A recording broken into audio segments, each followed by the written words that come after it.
5 minutes రావాలి ఇట్లాంటివి కాదు. అది ఇప్పుడు నేను ఎగ్జాంపుల్ మీరు ఇది చేస్తున్నారా, మనకన్నా తోపు అనుకోవాలి, ఉన్న వాళ్ళందరూ ఇంతే అనుకోవాలి, నాకన్నా ఇక్కడ ఎవ్వరు తోపు కాదనుకోవాలి. ఈ మధ్యాహ్నం ఆ మధ్యాహ్నం ఆ మధ్యాహ్నం అలాంటప్పుడేరా మనం ఏదైనా సాధించేది. నాకు రావట్లేదు మేడం ఇది ఏదో కానీ అబ్బా అనకండి. బ్రెయిన్కి ఆల్రెడీ సమాధానం ఇంటి ఇస్తున్నారు. అప్పుడు అది ఏం చేస్తుంది తెలుసా, నేర్చుకోవాలి అని ఏమన్నా ఇంట్రెస్ట్తో నేర్చుకుని ఏ నీ వల్ల కూర్చో మన బ్రెయిన్ అదే చెప్పుద్ది మనకి. కాబట్టి మనం ఏదైనా సాధించడానికి అవకాశం ఉంటుంది. సరే యోగా గురించి, మన మైండ్ మన శరీరం గురించి యోగా అసలు ఎందుకు మేడం ఎందుకు చేయాలా యోగా అని అంటే, నేను ఎంతమందికి యోగా చెప్తున్నానో వినండి. లోకల్లో ఉన్న 6 డాక్టర్స్ నా స్టూడెంట్స్ విత్ ఫ్యామిలీస్. డాక్టర్లకు యోగా అవసరమా? వాళ్ళు అవసరమైనట్టు మంచి హెల్దీ ఫుడ్ తీసుకుంటారు, డైట్ బాగా మెయింటైన్ చేస్తారు, ఏదన్నా అయితే చిటక్కని తాగలేదు. వాళ్ళకి స్ట్రెస్ ఎవరు కంట్రోల్ చేస్తారు? యోగా కంట్రోల్ చేస్తారు. వాళ్ళకి యోగా. అయితే 2 జడ్జిలు నా క్లాస్ నా స్టూడెంట్స్. శ్యామ్ శ్రీ జడ్జి గారు నా స్టూడెంటే, సుచరిత జడ్జి గారు నా స్టూడెంటే. వీళ్ళిద్దరు నా స్టూడెంట్స్. వీళ్ళకి యోగా చెప్తారు. డిఎస్పీ గారు నా స్టూడెంట్ మేడం. డిఎస్పీ అంటే గోప అన్నాం కదా, ఆమె కూడా యోగా అవసరం. ఎస్పీ గారు అమ్మ నాన్న నా స్టూడెంట్స్, వాళ్ళకు కూడా యోగా అవసరం. మనం ఎందుకు యోగా చేస్తున్నాం? అసలు యోగా అంటే 2 minutes. యోగా అంటే యూజ్ అనే సంస్కృత పదాన్ని అంటే వచ్చింది యోగా. యోగా అంటే కలయిక, కూడిక, కవిత. ఎగ్జాంపుల్ ఈ అమ్మాయి ఇక్కడే ఉంది, ఈ అమ్మాయి ఇక్కడే ఉంది, కానీ మనసు ఏంటి ఇప్పుడు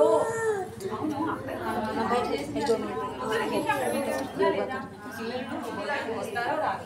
నేను ఎక్కడ పోయినా ఏమో ఇంతవరకు ఫోన్ చేయలేదు. ఈ మేడం వచ్చింది ఏదో చెప్తానన్నది బుర్ర తింటాను నేను. ఇది వస్తుందా రాదా నాకు అసలు? ఇలాంటి ఆలోచనలన్నీ మన బుర్రలో వేస్తూనే ఉంటాం. అది తీసే ప్రాసెస్ ఏమైనా కావాలి కదా, అదే మెడిటేషన్. యోగా అనగానే చాలా మంది ఏమంటారు, ఈ కాలు తీసి అక్కడ, ఆ కాలు తీసి ఇక్కడ, యోగాలు అనుకుంటారు. కానీ అది కాదు యోగా. మనసుని శరీరాన్ని కలిపేదే యోగా. ఏ మనిషి అయితే మనసు శరీరం ఒక దగ్గర ఉంటే ఒక పని చేస్తాడో, ఎగ్జాంపుల్ ఈ అమ్మాయి మంచిగా ఇంట్లో విషయాలన్నీ ఉన్నాయి, చాలా ఉన్నాయి. రాత్రి పుట్టిండు, అత్త తిట్టింది, అన్నీ ఉన్నాయి. అవన్నీ ఇక్కడ గుర్తు తెచ్చుకుంటూ దీని మీద కాన్సన్ట్రేషన్ చేయకుండా ఎట్లుంటుంది రా. ఏం చేస్తుంది ఇక్కడికి వచ్చినాక, ఎట్టి పరిస్థితుల్లో అందరికన్నా నేనే ఏమనుకోవాలి, ఆ తోపు అనేది గట్టి చెప్పండి. మనమేగా ఉంటుంది ఇక్కడ. మనకన్నా ఎవరు తోపు కాదు అనుకున్నాం కదా, నాకన్నా ఎవరు కాదు అనుకోని మంచిగా నేర్చుకుంటుంది అనుకో, మనసు ఒక దగ్గరే ఉంది, మనకి కూడా ఇక్కడే ఉంది. 100% సక్సెస్ సాధించడానికి అవకాశాలు ఉంటాయి. చాలా మంది యోగా అనగానే చెప్పేగా ఆసనాలు, ఈ కాలేజ్ అక్కడ, ఆ కాలేజ్ ఇక్కడ, 0 సైజులో ఉండాలి యోగా ఏంటి ఇంతలా ఉంది, ఇది కాదు. యోగా అంటే ఆసనాలు ఉంటాయి, నిజంగానే స్థిరంగా సుఖంగా ఒక భంగిలో ఏమైనా కూర్చొని ఉంది, దీన్నే ఆసనం అంటారు. అంటే మన మైండ్ ఎప్పుడైతే స్టాండర్డ్గా ఉంటుందో చదువుకుంటే అంతే ఉంటుంది. అందులో ఒక చూస్తూ ఉంటాం ఏదో ఒకటి ఇట్లా ఎంత యాక్షన్ చేస్తూ ఉంటారు. ఇప్పుడంటే నేను ఇక్కడ ఉన్నాను కాబట్టి యాక్షన్ చేస్తున్నాను, కదలకుండా ఒకే స్థితిలో ఉంటారు.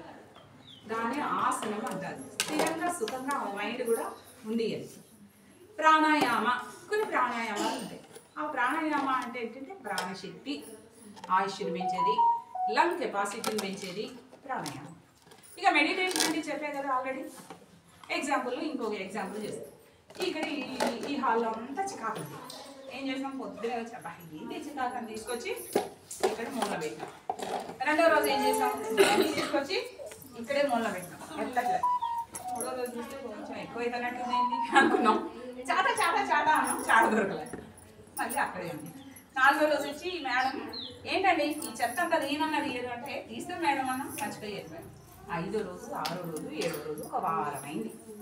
ఆ నుండి రాగానే మనకి ఏం దర్శనం ఇస్తాయి, ఆ చెత్తలో నుండి బ్యాక్టీరియా అంతా ఫామ్ అయి మనకి లేనిపోయే రోగాలు రావడానికి అవకాశం ఉంది.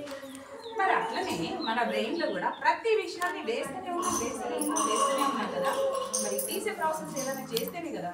ఫోన్లో కూడా అంతే కదా, ఎక్కువ స్టోరేజ్ ఏమైతే లాస్ అయిపోయే అవకాశం ఉంది. అట్లనే మనకి స్ట్రెస్ పెరగడానికి కూడా కారణం ఏంటి, ఆలోచనలు ఎక్కువ వేసుకోవడమే. ప్రతి దానికి ఇప్పుడు ఇక్కడే ఉన్నారు, అక్కడ ఏదైనా జరుగుతుంది, ఎందుకు నీకు అంతా అవసరం లేదు కదా. ప్రతి దాన్ని తెలుసుకోవాలి అని తపన వద్దురా.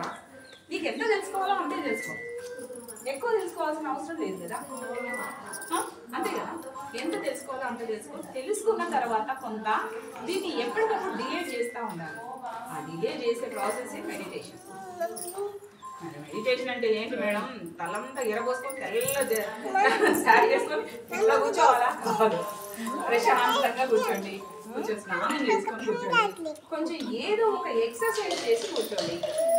అప్పుడు నాకు అలసిపోయి ఉంటాను కదా, మంచి స్నానం చేయాలి, ఫ్రెష్గా ఉండాలి. అట్లా రోజు తల స్నానాలు చేసుకొని ఎరబోసుకొని అట్లాంటి ప్రాక్టికల్స్ చేయకండి.